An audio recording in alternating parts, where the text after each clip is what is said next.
June 1974, Tamil Shorthand Senior Dictation. Get ready for dictation. 5 seconds.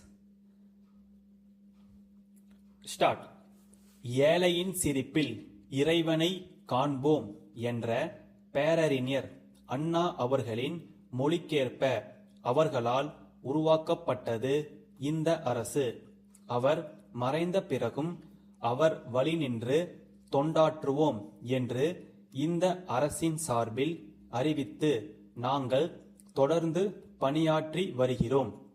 குடிசை பகுதிகளை மாற்றுவது மட்டுமல்ல, தமிழகத்தில் இருக்கின்ற ஏழை எளிய பாட்டாளிகள், தொழிலாளர்கள், கிராமத்து விவசாயிகள் ஆகியோரது வாழ்வில் நல்லொளி பாய்ந்திட வேண்டுமென்ற உறுதி படைத்த நெஞ்சத்தோடு இந்த ஆட்சியை நடத்தி வருகிறோம்.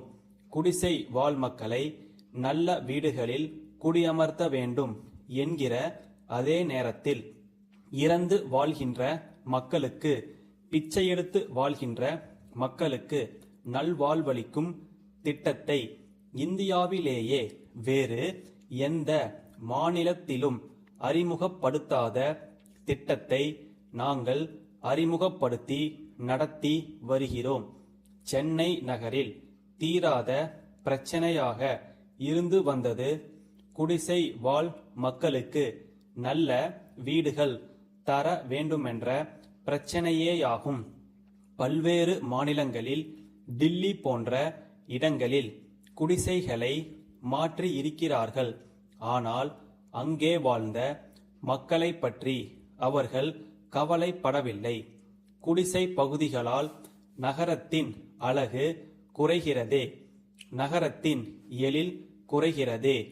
ஆகவே நல்ல வீடுகளாக மாற்றினால்தான் வெளிநாட்டுக்காரர்கள் பாராட்டவும் புகழவும் ஏற்றதாக இருக்கும், சுற்றுலாவுக்கு உகந்ததாக இருக்கும் என்ற அடிப்படையில்தான் மற்ற மாநிலங்களில் குடிசை பகுதிகள் மாற்றப்படுகின்றன. நகரத்தின் அழகு சோபிதமாக இருக்கத்தான் குடிசைகளை மாற்றி நல்ல வீடுகளாக அமைக்கிறார்கள்.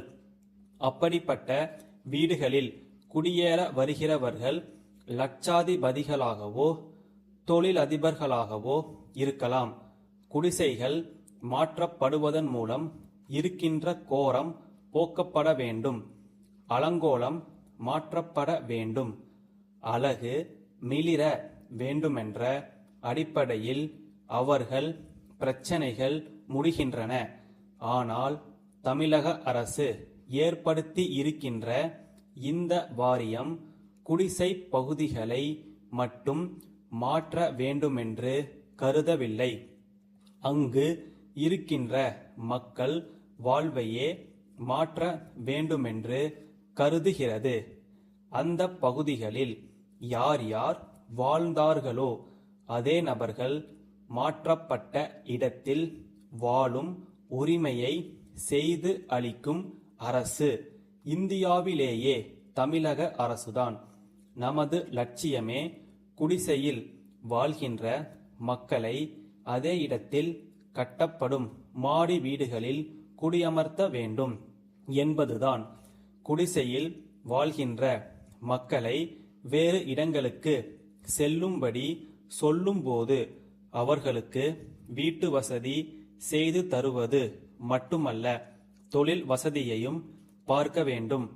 வடக்கு அடையாறு காலனியில் குடியிருக்கிறவர்களை கோட்டூருக்கு பக்கத்தில் குடியிருக்கச் சொல்கிறோம் என்றால் அவர்களின் தொழில், மற்ற வாழ்க்கை வசதிகள் இந்த பகுதியில் இருக்கும். ஆகவே தொழில் வசதி கெடாத அளவுக்கு குடியேற்றப்பட வேண்டும் என்கிற கொள்கையை ஏற்றுக்கொண்டு பணி செய்து வருகிறோம். சென்னையில் மொத்தம் 600 குடிசை பகுதிகள் இருக்கின்றன என்பதை தெரிவித்துக் கொள்கிறோம். அன்புள்ளவர்களே, 8/11/1971 சென்னை.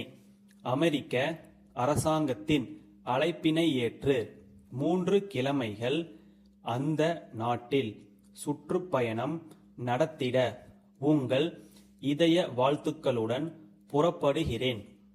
அமெரிக்க நாட்டின் பல்வேறு பகுதிகளில் தொழில் வளம், வேளாண்மை சிறப்பு, அறிவுத்திறன் வளர்க்கும் கல்விச் சாதனங்கள் ஆகியவற்றை கண்டறிந்து கருத்துச் செல்வம் பெற்றிடவும் அந்த நாட்டின் அரசியல் தலைவர்களை சந்தித்து உரையாடிடவும் இந்திய நாட்டின் இனிய பண்பாடுகளை விளக்கிடவும் உலக மக்களின் பால் இந்திய கொண்டுள்ள மனிதாபிமானமிக்க நட்புணர்வுகளை தெளிவாக்கிடவும் தமிழகத்தின் சார்பில் தமிழ் மக்களின் குரலை அமைதியின் அடிப்படையில் ஒலித்திடவும் இந்த பயணத்தை ஏற்றுக்கொள்கிறேன். நான் தமிழகத்தில் இல்லாத இந்த சில வாரங்களில் கட்சி சார்பற்ற முறையில் தமிழகத்தின் அரசியல் பண்பாட்டை காத்திட வேண்டுமென்று கேட்டுக்கொள்கிறேன். எல்லா துறைகளிலும் அமைதி திகழ ஒத்துழைப்பு தர பணிவன்புடன் வேண்டுகிறேன். உங்களையே எண்ணியவாறு இந்த பயணத்தை நடத்துவேன். நீங்கள் எனக்கு துணை இருக்கிறீர்கள் என்ற திட சித்தமுடன் சென்று வருகிறேன். தங்கள் அன்புள்ள ஸ்டாப்.